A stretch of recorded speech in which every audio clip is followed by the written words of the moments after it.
After the whistle here at Emory University, a 3-3 draw between the Eagles and the Oglethorpe Stormy Petrels. Emory scored the first three, Oglethorpe scored the last three, all kinds of wildness in between. In this After the Whistle, you're going to hear from Emory head coach Cory Greiner, you're going to hear from Oglethorpe head coach Jon Akin, and you're going to hear from the man who had the equalizer in the last minute of the match, Daniel Amah. Here are your interviews. Wild 3-3 draw to finish out the Sonny Carter Invitational. Feelings after that? I think for us, certainly, I was laughing. I was talking with John a little bit at the end. It's, I think, certainly a tale of two halves. I thought we came out excellent. I think the response to our first match, which we certainly were disappointed with the performance and the result. And I think for us, against a very good team, we have to kind of see the game out when we're up 3-0 in the first half.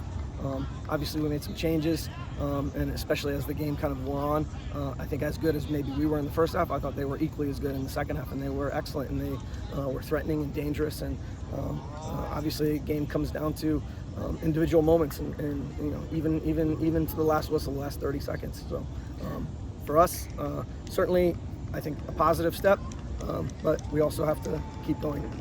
Getting the goals in the first half, what went right for you guys there, and what can you build on going forward? Yeah, so for us, I think, dropping into a little bit more of a mid-block and trying to find ways where we could expose them on counters, I thought we were pretty effective. I think that was a point of emphasis, and I think, especially in the first half, I couldn't be more pleased with my players making some of those adjustments and finding ways to exploit areas that we wanted to try to exploit. I think at the second half, we made some tactical moves that we hadn't really used to in terms of shape and some personnel. So it was a little bit new and kind of early stages of the season. I think that's kind of certainly a little natural, but at the same time, we felt like maybe we deserved a little bit more. How important is it to get two really good games to start this season against top competition? Yeah, I think for us, absolutely, that's what we want. We want to be, tried and tested. Certainly preparing ourselves for the UAA, and hopes that if things go well and we can take care of business, certainly for the NCAA tournament. I think teams that are looking and have ambitions for that, they want to get really, really good games in those non-conference games. And so for us, I think these are two of the really good teams in the South and traditional powerhouses.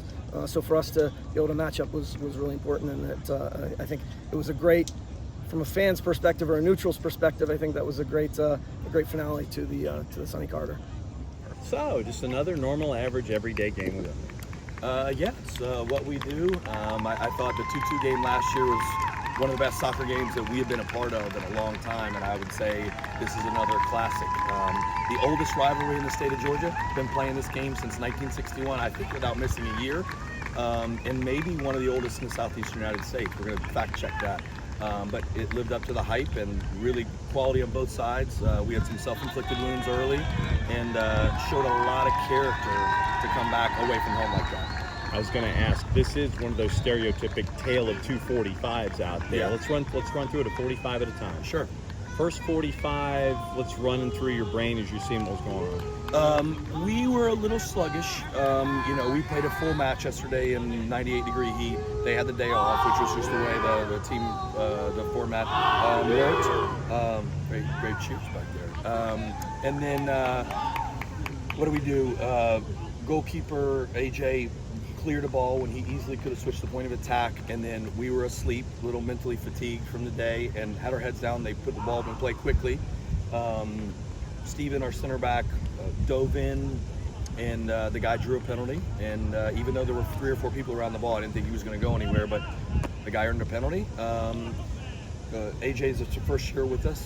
Second goal was him building out of the back and just being too casual, a little miscommunication between the center back, who's also new, and him, and Lolo, their striker, did a great job, picked his pocket and rolled it in, open net.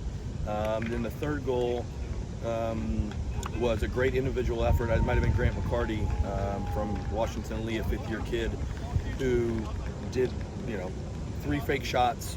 Every single one of our guys sold out, which I think we were a little struggling from the day before, and he smashed it in the top corner. So we said we've got to dig in. It's going to take, right before the half, Adrian Levy hit a great one, and I think that goal right before half set the tone and the belief that there's, a comeback in order. And I think we dominated the second half by a lot.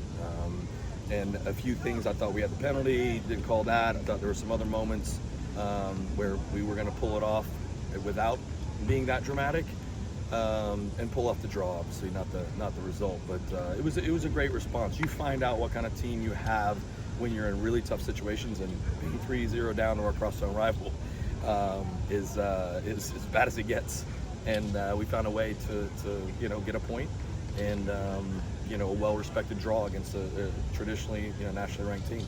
Going down 3-1, going into halftime, how do you keep the mentality and how do you keep the energy going for your team when you are down going in, and then keeping them motivated to continue as you go into the next 45? We kept the same group on minus one change. Our team captain, Ben, went back on, and he's been out with 3 weeks for an injury. And he's finding his way, even though he has great quality. And then the same group that came on or came off in that half that earned that goal got some energy, some enthusiasm. I think that set the tone, and then we kind of built off it with a couple moments of quality. When you look at 3-2, trying to get the equalizer, and then past the moment where you didn't get the call on the PK. Yeah. You're pushing that final 5 minutes, and then you finally get the opportunity here with like 57 and change. Yeah. Daniel's the one who ends up with the scrum just outside the 6 and puts it in. Yeah. I think it was a great attempted effort by Casey Torres, who was a 4-year starter at Gordon, a local boy who came back to get an NBA with us. He went up really well for a challenge, and I think it unsighted somebody that fell. But it's just full quality, full credit to Daniel Amah. What can't that guy do?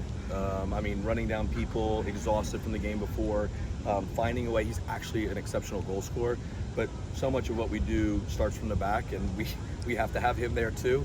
If I could clone him, I'd have 11 of them, but that's not possible. He's a bit of a one of a kind. Moving on into the next match, using this game, how do you build that momentum and keep this moving forward as you continue on? I felt that even though we had the self-inflicted wounds, they were, we just weren't playing as cleanly as I felt we could have. And so really it's going back to our patterns, back to our movement, and trying to make that, muscle memory and understanding. We have so many new players, and I think you guys have seen us for a while. The big difference this year is, I think we made 7-8 changes to the starting lineup, maybe more than that. And the quality didn't drop off. We do. We love you, Kante. We do. We love you, Kante. We do. Oh, Kante, we love you. All right, so Kante, if you would please, go through that last play and the game-tying goal and what was running through your mind as you put it toward net. We got the free kick, and I was just thinking stay middle, just because everyone's going in, just stay back and look for rebounds. And it popped up to my thigh. I was like, I gotta volley this, and I volleyed it. It went bottom corner. And after that, somehow got energy, and the celebration went wild. Yeah, it felt like it.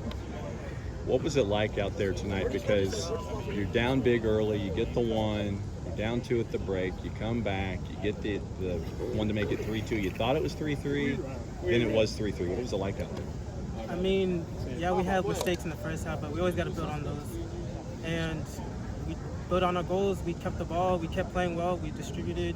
We're building out the back, and the goals came. And then last goal, finished it.